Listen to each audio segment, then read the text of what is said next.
Bonjour à toutes et à tous. Merci pour votre invitation. Je m'appelle Sarkis Pachean. Je suis pasteur de l'Église évangélique arménienne de Bruxelles. Je suis marié, j'ai 2 filles et bien sûr une seule femme. Aujourd'hui, je suis là pour vous parler des témoins de Jéhovah. Et votre pasteur m'a dit que j'ai à peu près 1 heure et si je dépasse cela, vous me faites un signe, bien sûr, si vous ne vous endormez pas jusqu'à là. Alors, je pense que vous connaissez tous les témoins de Jéhovah. Ils sont plus de 8 millions dans le monde, plus de 25 000 en Belgique. On les voit un peu partout, avec leur stand mobile, bien habillés, polis, avec leurs journaux devant les métros, les gares, au marché et surtout en train de faire du porte-à-porte. Ces dernières années, ils sont aussi très présents sur Internet. Ils sont très actifs et zélés pour diffuser leurs messages. Bien sûr, c'est louable d'être actif et zélé, mais ce n'est pas le plus important. Le plus important, c'est ce qu'on prêche. C'est le contenu de notre message.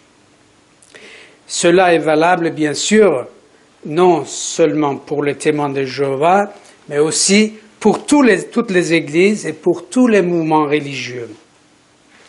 Et comme vous le savez, même les pharisiens, à l'époque de Jésus, étaient très zélés. Mais Jésus disait à leur égard, « Vous parcourez la mer et la terre pour faire un seul converti. Quand il est devenu, vous en faites un fils de l'enfer, 2 fois pire que vous. » Donc, si notre message est déformé et qu'il ne correspond pas à la Bible, cela ne sert à rien. Il cause malheureusement la ruine des autres et la nôtre. Avant de commencer notre sujet principal, je voudrais vous présenter brièvement les croyances des témoins de Jéhovah. D'abord, ils sont antitrinitaires. Seul Jéhovah est le vrai Dieu, Jésus est l'archange Michel, le premier être créé par Dieu. Le Saint-Esprit n'est qu'une force agissante de Dieu.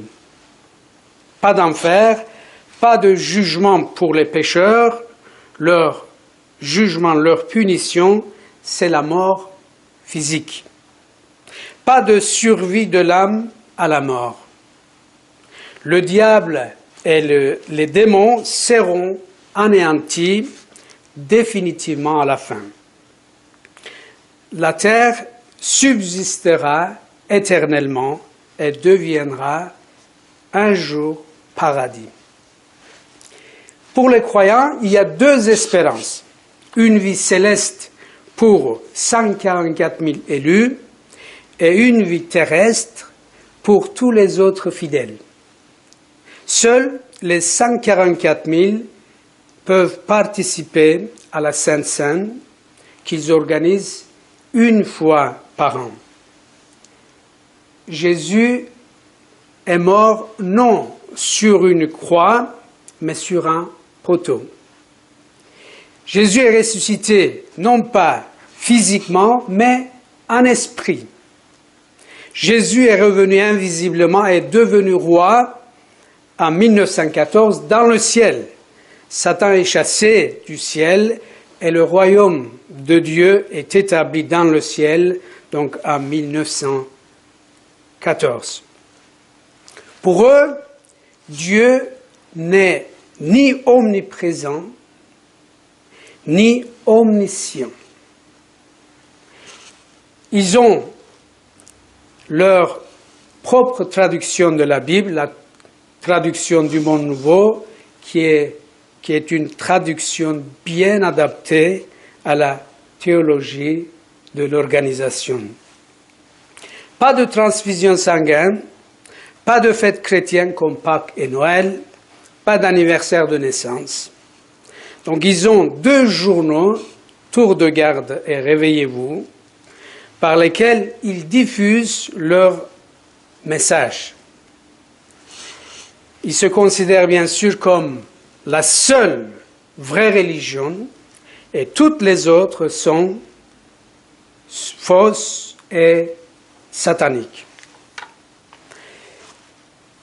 Aujourd'hui, nous ne pouvons pas analyser tous ces enseignements à la lumière de la Bible. Je vais parler essentiellement sur les 3 points suivants sur lesquels l'organisation est érigée. D'abord, le premier point, c'est l'organisation des témoins de Jéhovah est fondée sur un autre fondement que celui de Jésus-Christ. Elle a une base humaine. Deuxième point, l'organisation est née sur des annonces apocalyptiques qui se sont avérées par la suite fausses. Troisième point, l'organisation annonce depuis sa naissance un message déformé, un autre évangile. Commençons par le premier point. L'organisation des témoins de Jéhovah a une base humaine. Elle est née et fondée sur un fondement autre que celui de Jésus. Vous connaissez tous les paroles de l'apôtre Paul qui dit « Car personne ne peut poser un autre fondement que celui qui a été posé, à savoir Jésus-Christ. » 1 Corinthiens 3, 11.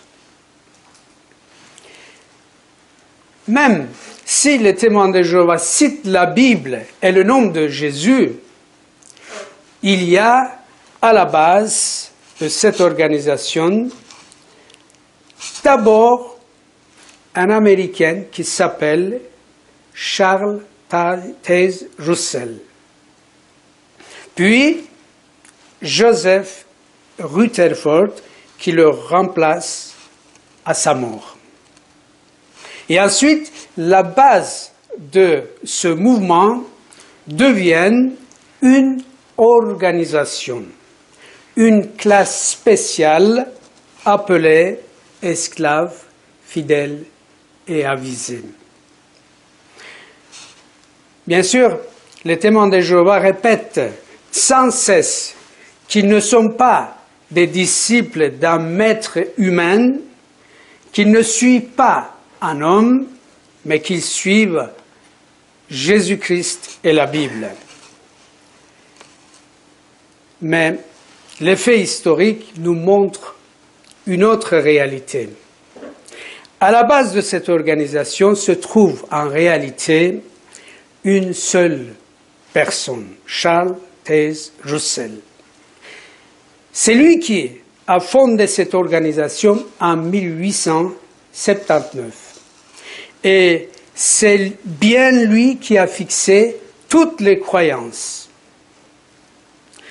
L'organisation est bien bâtie sur la personne et sur les interprétations de Russell. Les premiers témoins de Jéhovah, à cette époque, ils s'appelaient étudiants de la Bible, ils étaient bien les disciples, les étudiants d'un homme, c'est-à-dire de Russell. Et ceux d'aujourd'hui en sont bien les héritiers.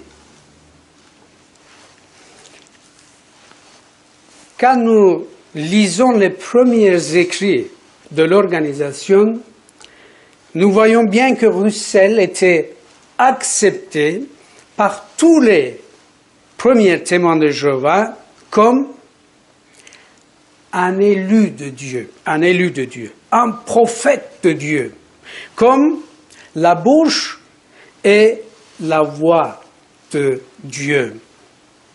Russell, pour eux, était l'esclave fidèle et avisé de Matthieu 24, 45, 47. Il était considéré comme le seul canal employé par Dieu pour les derniers jours. Ces écrits et ces interprétations venaient directement de Dieu, par le Saint-Esprit, comme complément nécessaire à la Bible. Il faut surtout souligner son principal ouvrage, Étude des Écritures, qu'il a publié en 6 volumes à partir de 1886. Russell prétendait même que ces 6 volumes étaient la Bible dans une forme arrangée et pratiquement la Bible elle-même.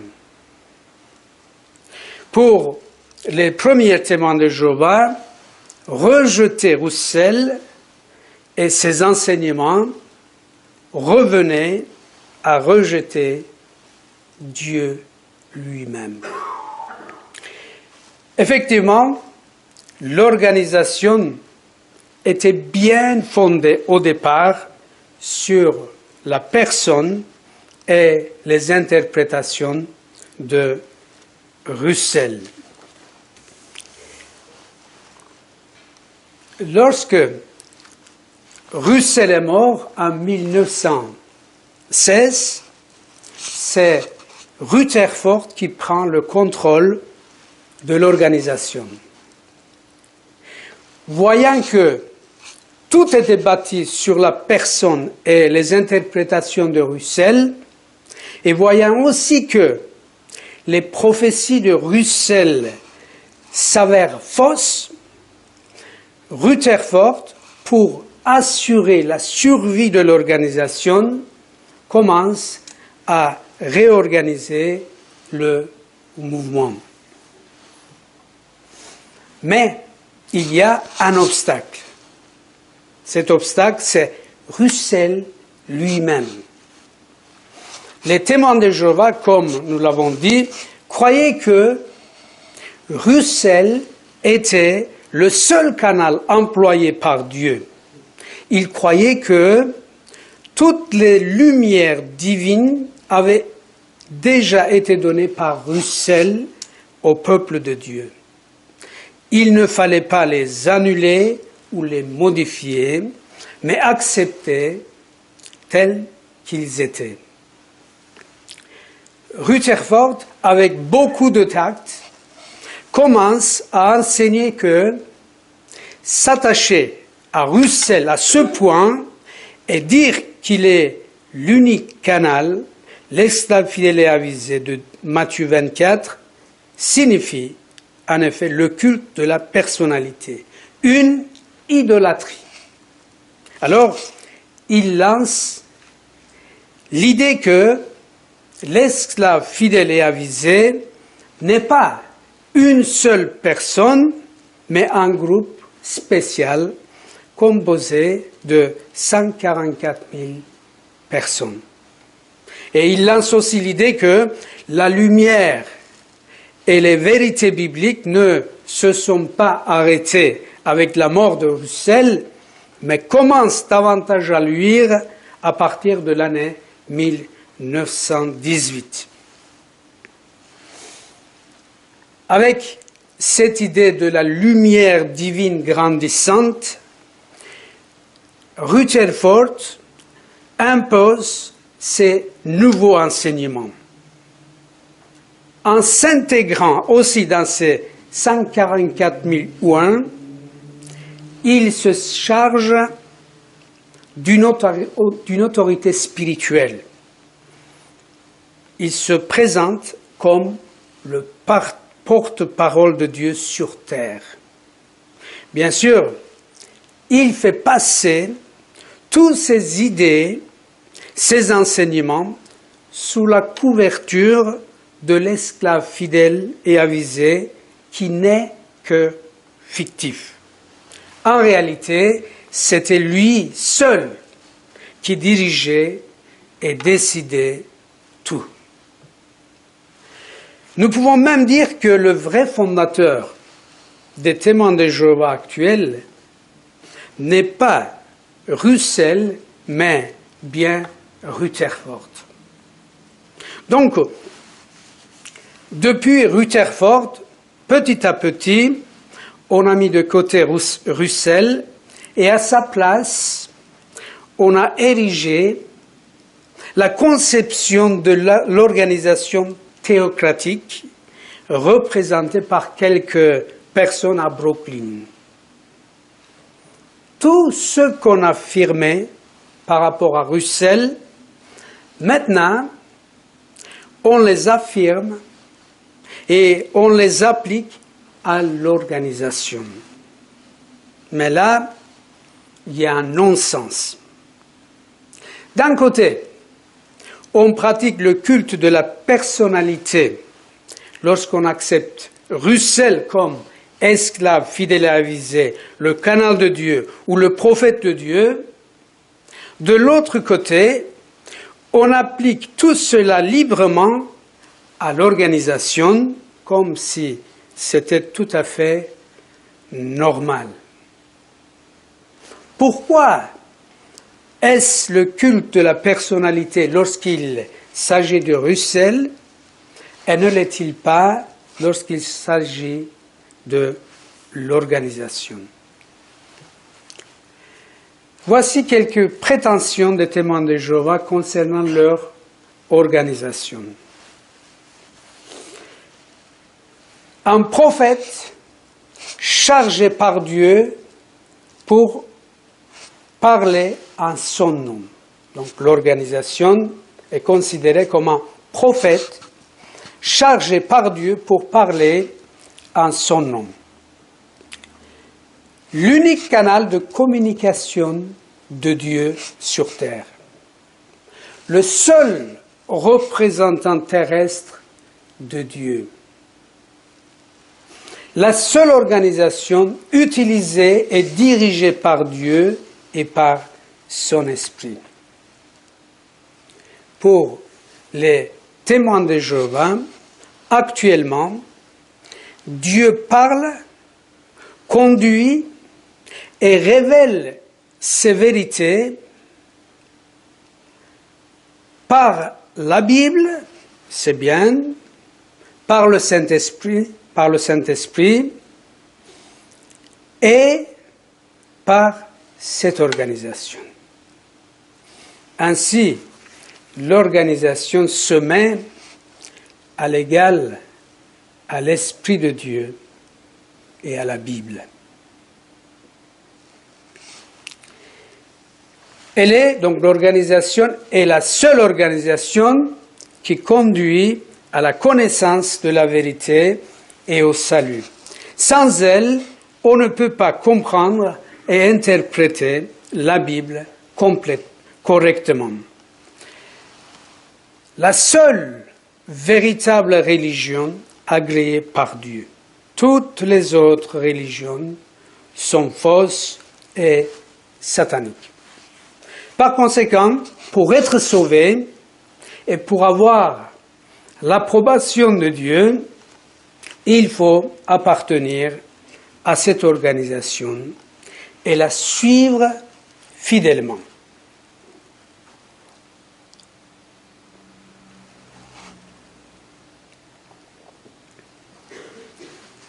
L'organisation exige et demande de suivre l'organisation et ses directives comme la voie de Dieu.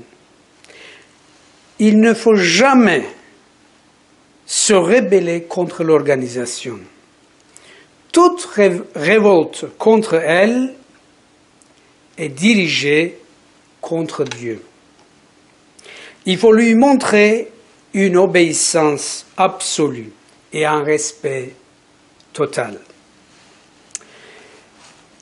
Depuis 1985, ceux qui veulent devenir témoins de Jéhovah doivent promettre la loyauté et la fidélité envers l'organisation, en répondant surtout à cette deuxième question posée aux candidats au baptême. Donc la question est la suivante. Comprenez-vous qu'en vous faisant baptiser après vous être voué à Jéhovah, vous montrez que vous devenez témoin de Jéhovah et que vous appartenez désormais à l'organisation qu'il dirige par son esprit. Donc, vous montrez que vous devenez témoin de Jéhovah par votre baptême et que vous appartenez désormais à l'organisation qu'il dirige par son esprit. Donc, il s'agit bien ici d'appartenir à l'organisation. Donc, tout ça pour vous dire que cette organisation est centrée et érigée non pas sur Jésus-Christ et sur la Bible, mais sur un autre fondement, sur une organisation humaine. Les témoins de Jéhovah sont attachés à cette organisation au point de lui rendre un culte idolâtre. Tout tourne autour de la conception d'organisation qui est dirigée par l'Esprit de Dieu. Cela est bien un autre fondement. Oui, comme la Bible dit, personne ne peut poser un autre fondement que celui qui a été posé, à savoir Jésus-Christ. Alors, j'arrive à mon deuxième point. L'organisation est née et lancée sur des annonces apocalyptiques qui se sont avérées fausses par la suite. Quand nous étudions l'histoire, nous voyons que depuis sa fondation jusqu'à aujourd'hui, l'organisation a fixé et a annoncé plusieurs dates pour la fin du monde. En effet, ce sont ces annonces et ces attentes qui sont à l'origine de la naissance de cette organisation, de son développement et de sa progression dans le monde.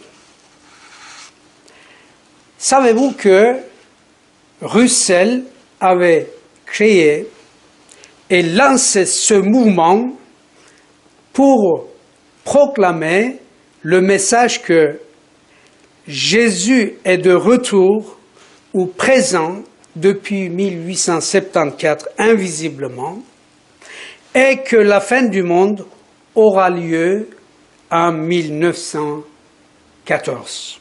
Le paradis sera établi à cette date-là sur toute la terre.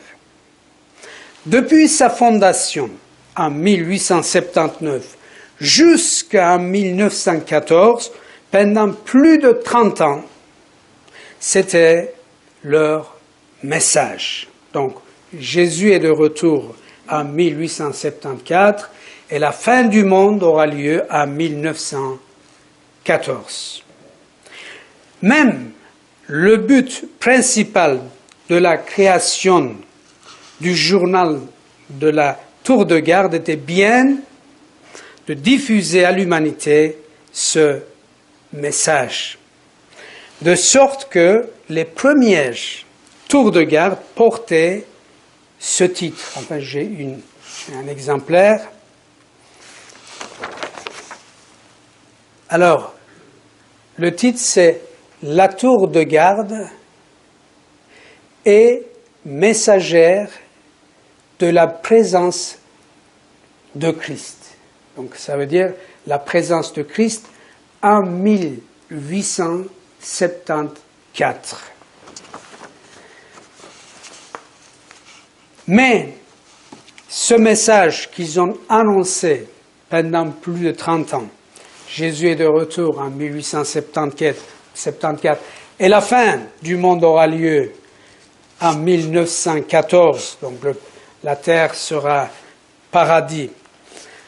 Alors donc, quand en 1914, rien n'est arrivé, tout s'est avéré faux, donc c'était un échec total.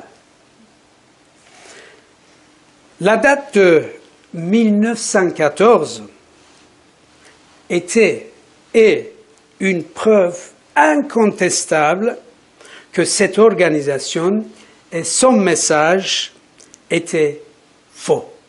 Une invention humaine qui ne venait pas de Dieu.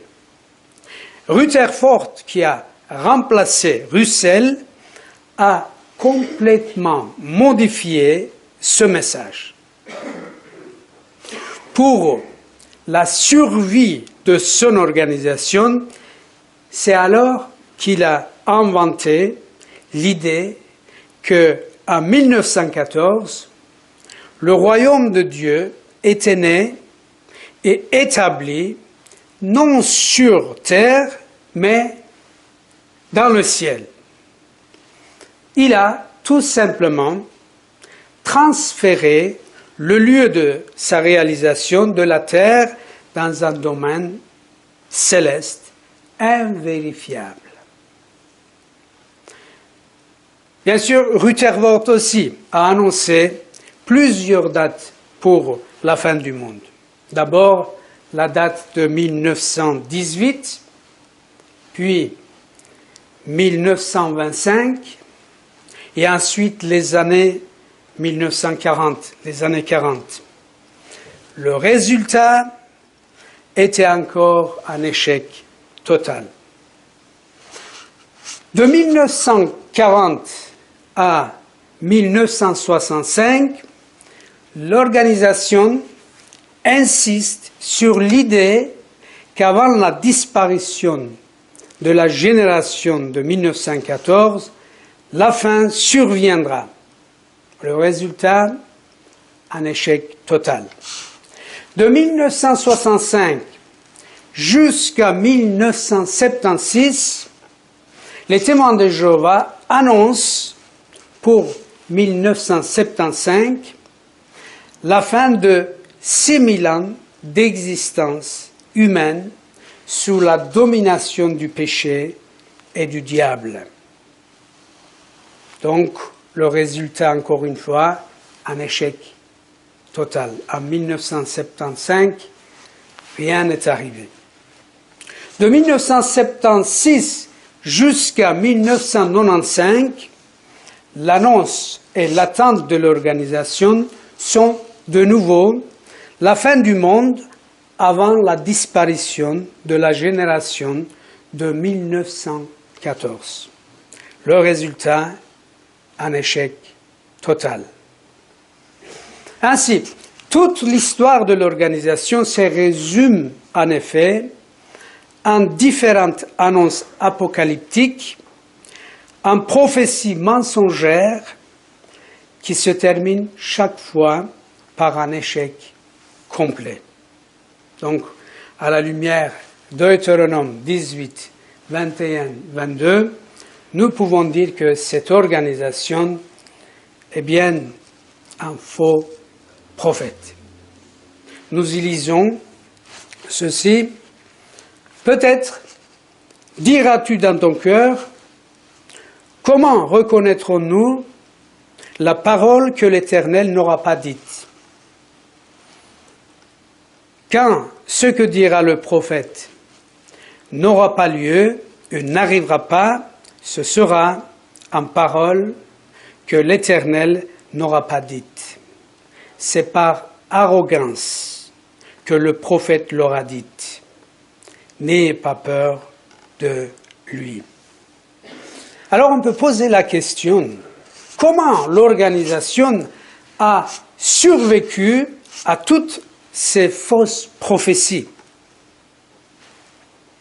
Tout simplement, en utilisant abusivement la théorie de la lumière qui va en grandissant.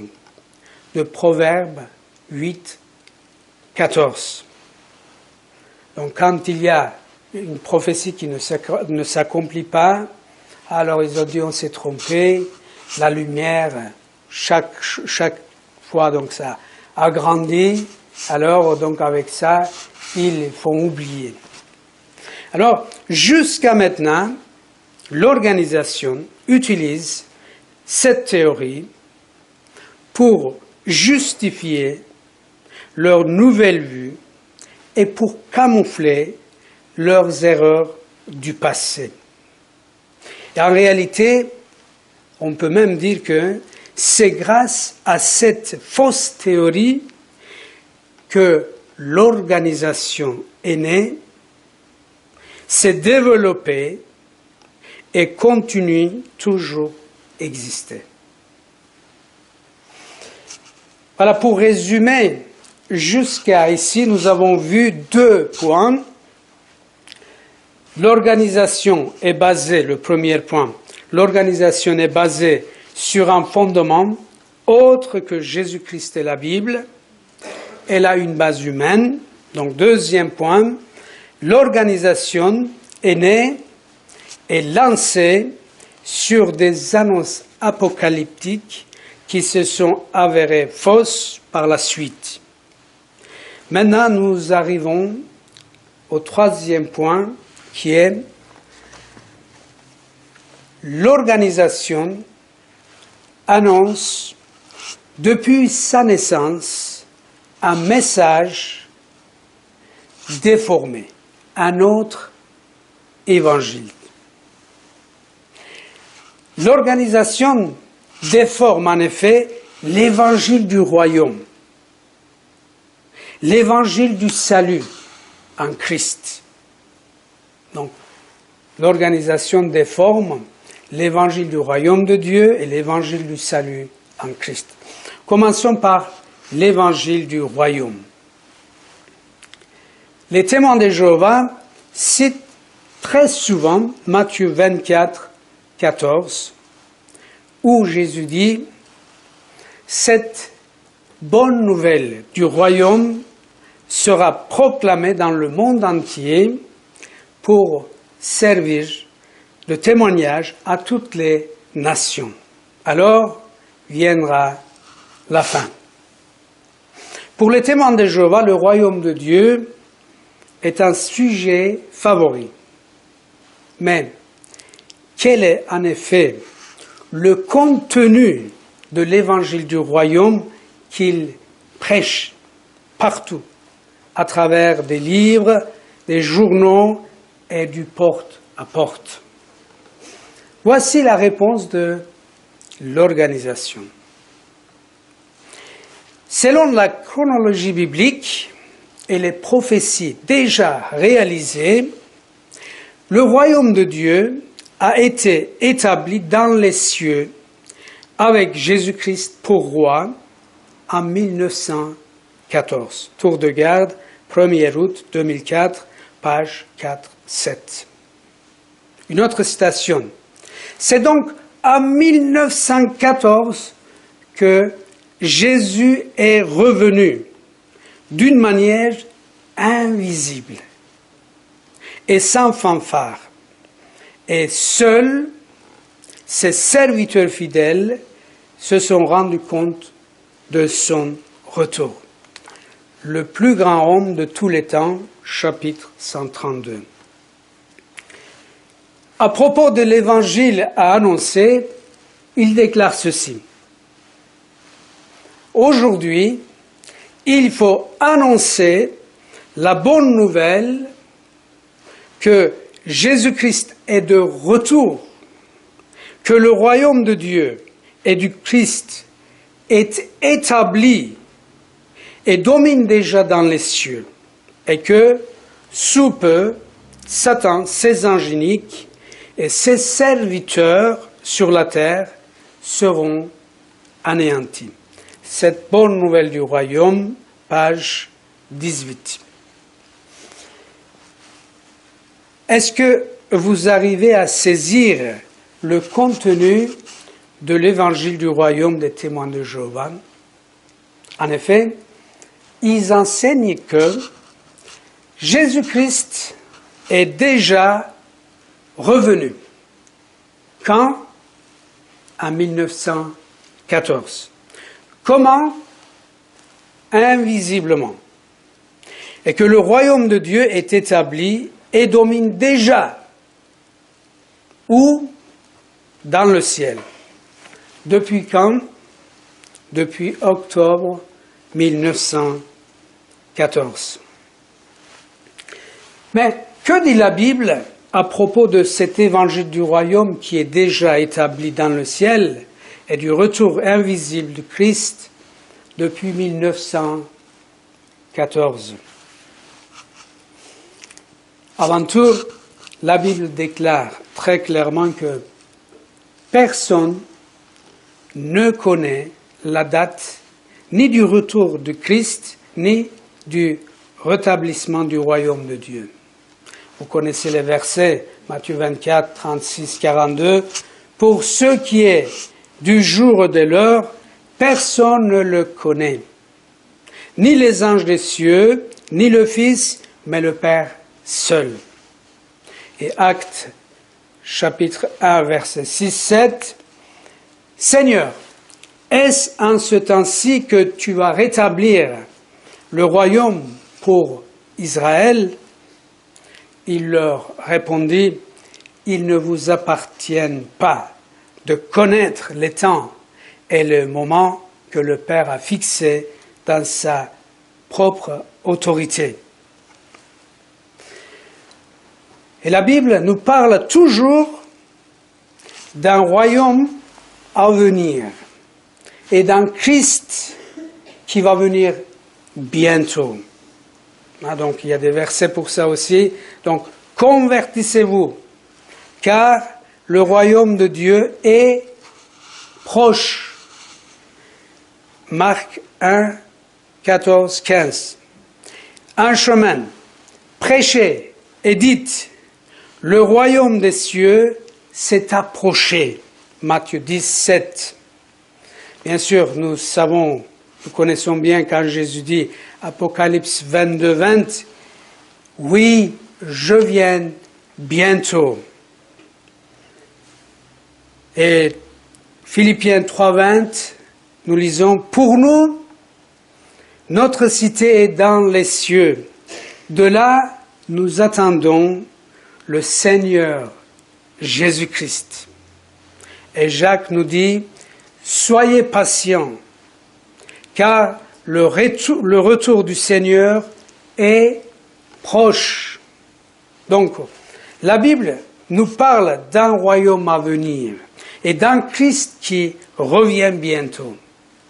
Tandis que l'organisation annonce un Christ et un royaume déjà venu en 1914. Est-ce la même chose?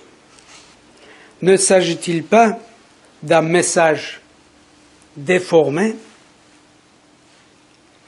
De plus, la Bible enseigne très clairement que le retour de Christ se réalisera non pas invisiblement dans un domaine céleste, mais visiblement sur cette terre. Jésus-Christ dit, « Alors, le Fils de l'homme paraîtra dans le ciel, toutes les tribus de la terre se lamenteront. Elles verront le Fils de l'homme, venant sur les nuées du ciel avec beaucoup de puissance et de gloire. » L'apôtre Jean déclare la même vérité lorsqu'il dit « Voici, ils viennent avec les nuées. Tous le verront. » Apocalypse 1, 7. Les anges aussi ont proclamé cette réalité en disant aux disciples « Hommes de Galilée, pourquoi restez-vous là à regarder le ciel? Ce Jésus qui a été enlevé au ciel du milieu de vous viendra de la même manière que vous l'avez vu aller au ciel. » Actes chapitre 1, verset 11. Savez-vous que l'organisation nie catégoriquement le retour de Christ sur terre? Dans le livre « Vivre éternellement », à la page 146-147, nous lisons ceci. Donc c'est l'organisation qui écrit. Le retour de Christ ne signifie pas qu'il va revenir sur terre, mais plutôt qu'il va étendre son pouvoir royal à la terre et tourner son attention vers elle. Cela n'exige pas qu'il quitte son trône céleste. Donc, pour les témoins de Jéhovah, le retour de Christ n'est pas un vrai retour sur terre, mais une présence invisible depuis le ciel. Cela signifie tout simplement tourner son attention vers la terre, depuis son trône céleste, sans le quitter. Si tourner son attention vers la terre signifie son retour, alors nous pouvons dire qu'il a eu lieu non en 1914, mais à son ascension, juste après sa résurrection. Son attention était déjà tournée vers la terre et vers les disciples. Jésus-Christ a bien déclaré « Tout pouvoir m'a été donné dans le ciel et sur la terre. Et moi, je suis avec vous tous les jours jusqu'à la fin du monde. » Matthieu 28, 18, 20. De plus, dire encore que Christ a attendu jusqu'en 1914 pour être roi, pour être intronisé, ne correspond pas non plus avec ce que notre Seigneur dit.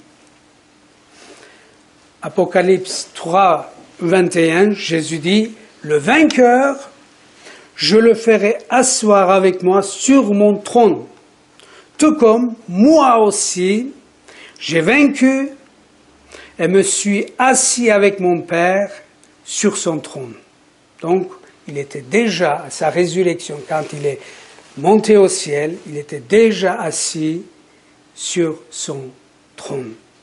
Donc, Jésus-Christ n'a pas attendu jusqu'en 1914 pour être intronisé. À son ascension, il avait déjà tout pouvoir il était déjà assis sur son trône. Les déclarations suivantes de l'organisation montrent clairement que les témoins de Jéhovah sont en train de prêcher un autre évangile, un évangile déformé du royaume.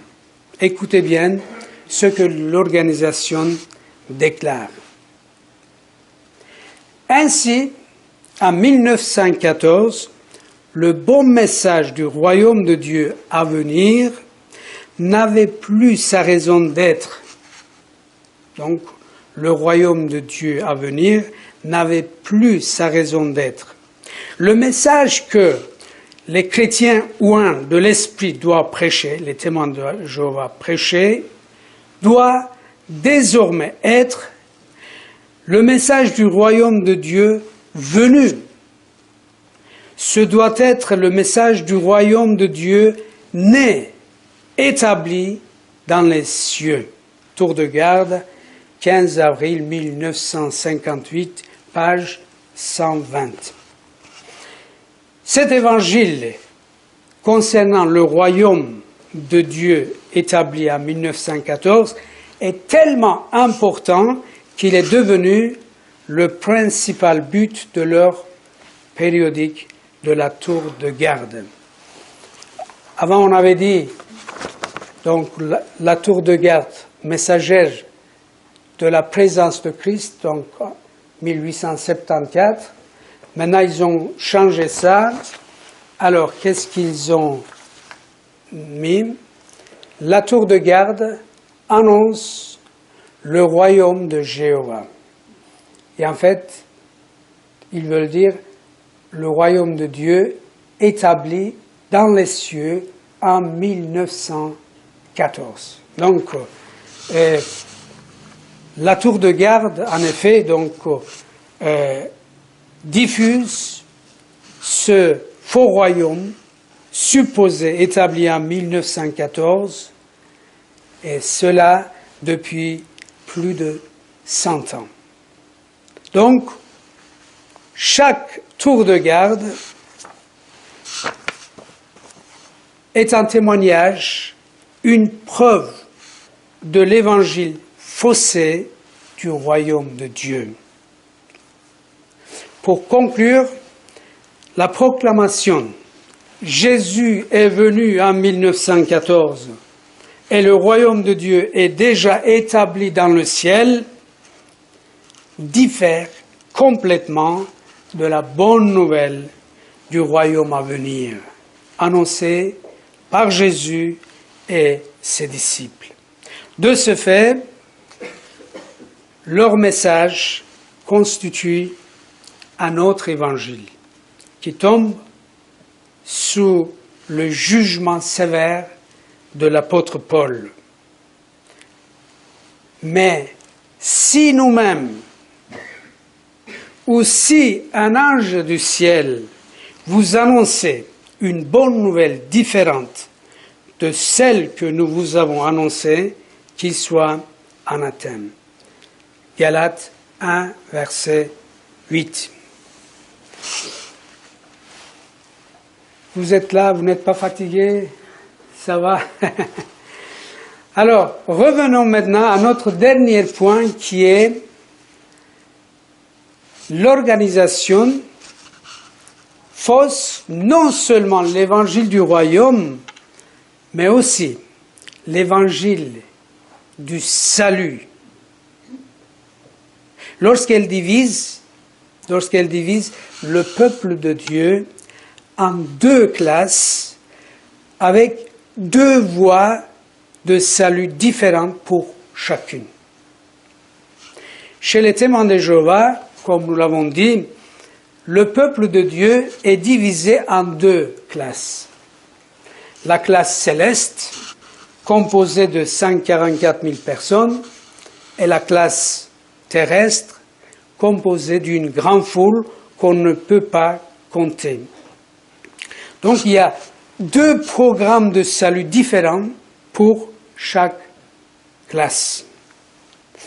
D'abord, l'organisation enseigne qu'actuellement, seuls les 144 000 ouins ont besoin de naître de nouveau et que le reste de l'humanité n'en a pas besoin. C'est terrible. Seuls les 144 000 ont besoin de naître de nouveau et les autres n'en ont pas besoin. L'organisation dit « Peu de gens sont appelés à naître de nouveau. » Quoi de plus normal, puisqu'il s'agit d'une récompense très particulière. L'apôtre Jean nous indique leur nombre exact, 144 000 Israélites spirituels. Tour de garde, 1er mars 1982, page 6. Encore une autre citation, « Puisque c'est sur la terre et non au ciel que la grande foule des véritables chrétiens espère vivre éternellement, ils n'ont nul besoin de naître de nouveau. » Ils n'ont nul besoin de naître de nouveau. Tour de garde, 1er avril 1988, page 18. Quelle hérésie!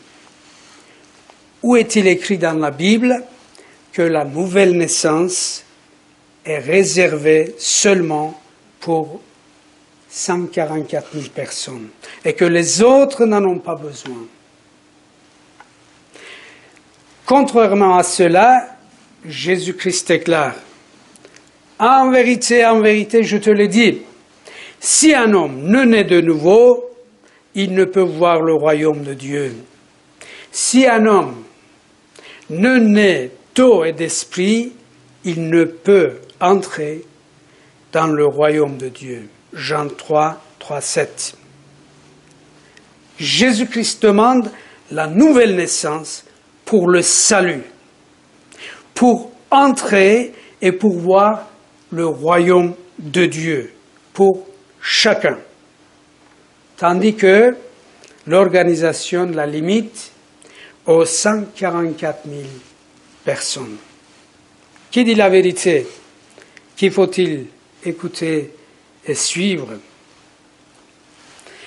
L'organisation dénature encore l'évangile du salut lorsqu'elle enseigne que, actuellement, seuls les 144 000 personnes ont besoin d'être déclarées justes par la foi et que la grande foule, les autres, n'en ont pas besoin. Et maintenant, on vient justifier par la foi. Et ça aussi, c'est limité pour les témoins de Jéhovah. Donc, c'est réservé seulement pour les 144 000 personnes. Il y a plusieurs citations, mais je vais juste citer deux citations. Alors, pour cette raison, ni maintenant, ni alors, ils ne seront justifiés ou déclarés justes comme les 144 000 co-héritiers célestes du Christ qui ont été justifiés alors qu'ils étaient encore dans la chair.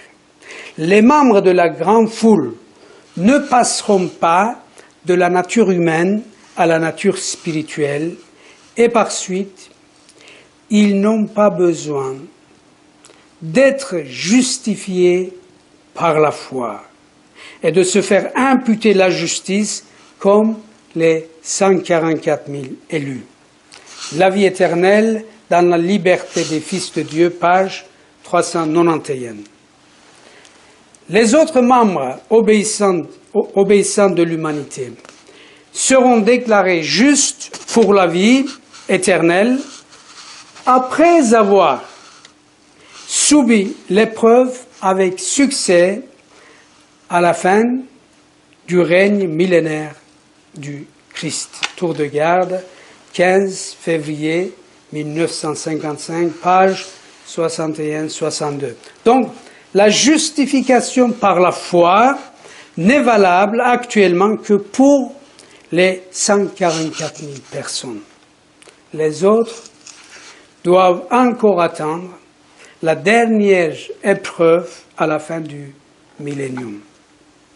L'organisation nie ainsi un enseignement fondamental de la Bible, un enseignement de base des réformateurs, la justification par la foi de tout pécheur. Pourtant, la Bible enseigne très clairement que tous les êtres humains sont pécheurs. Et ils ont tous besoin d'être justifiés devant Dieu pour leur salut. Sans cette justification, ils seront perdus à jamais.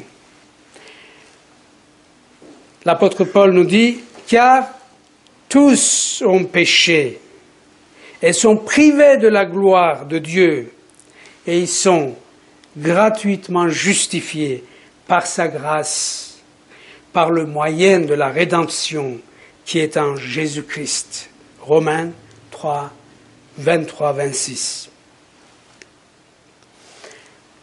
En allant encore plus loin, l'organisation enseigne que Jésus-Christ est uniquement l'intermédiaire de 144 000 élus. Jésus-Christ est l'intermédiaire uniquement 144 000 élus.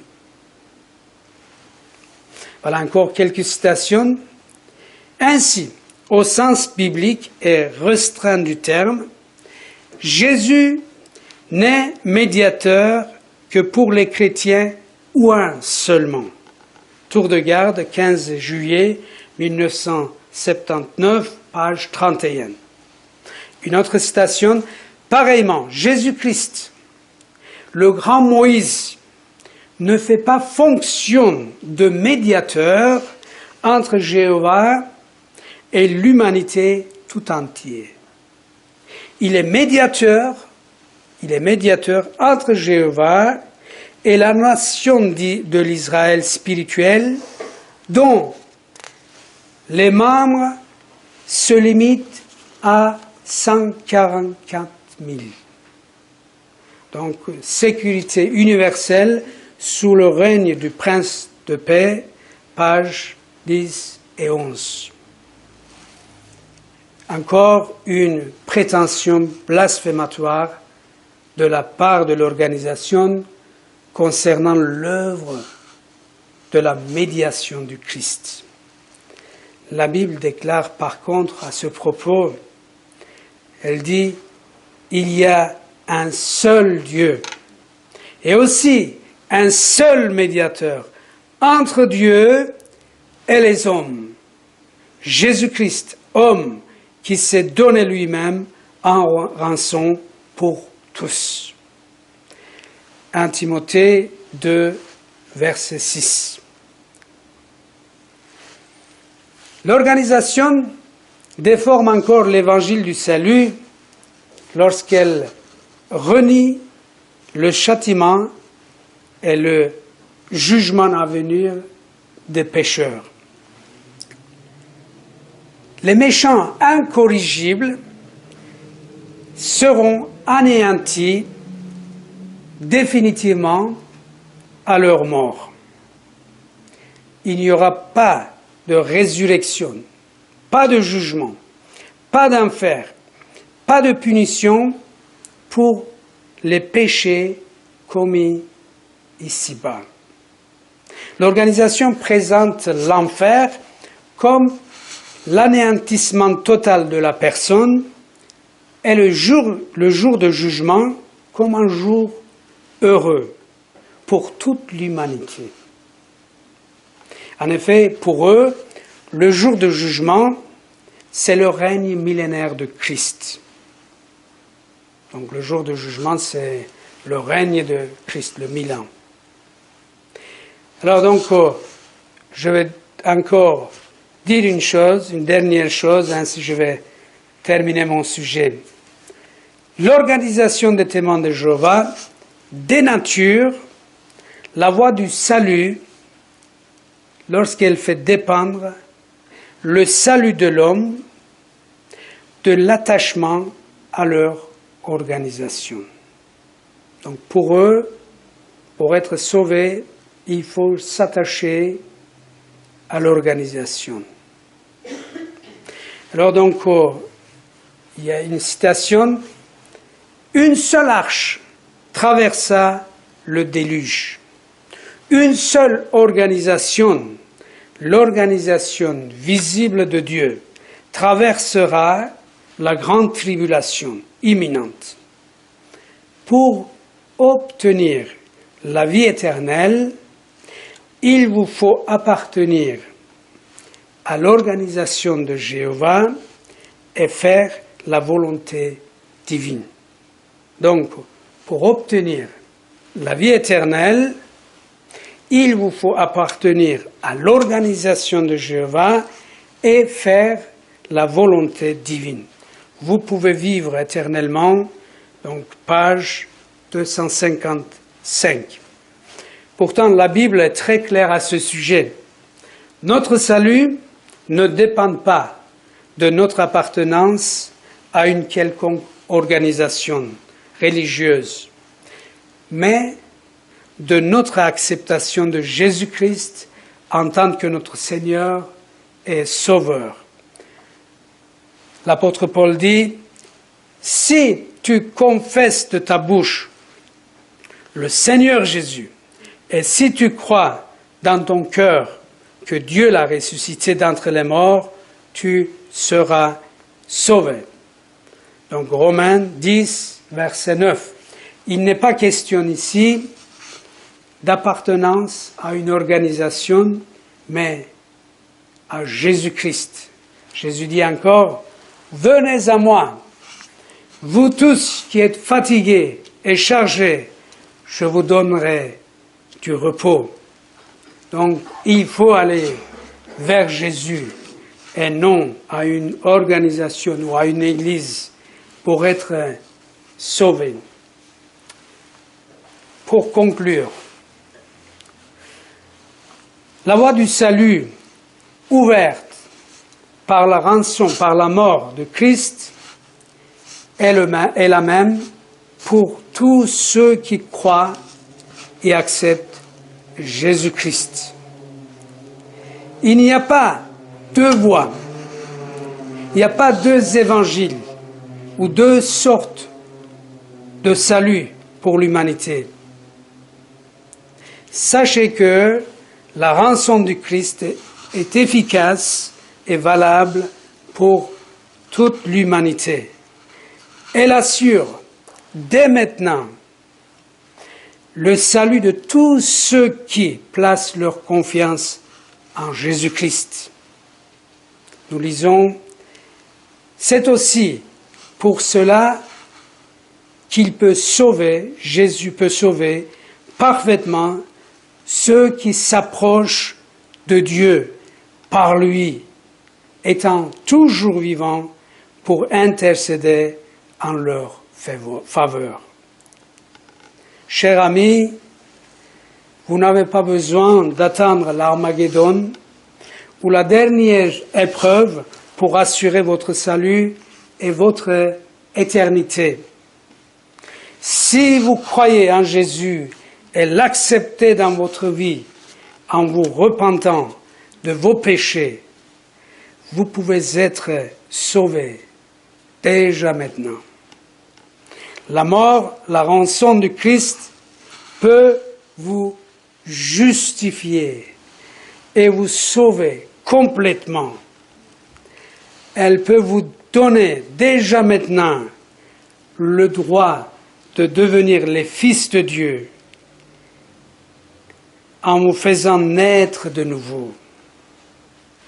Voilà le message du salut de la Bible à annoncer à l'humanité.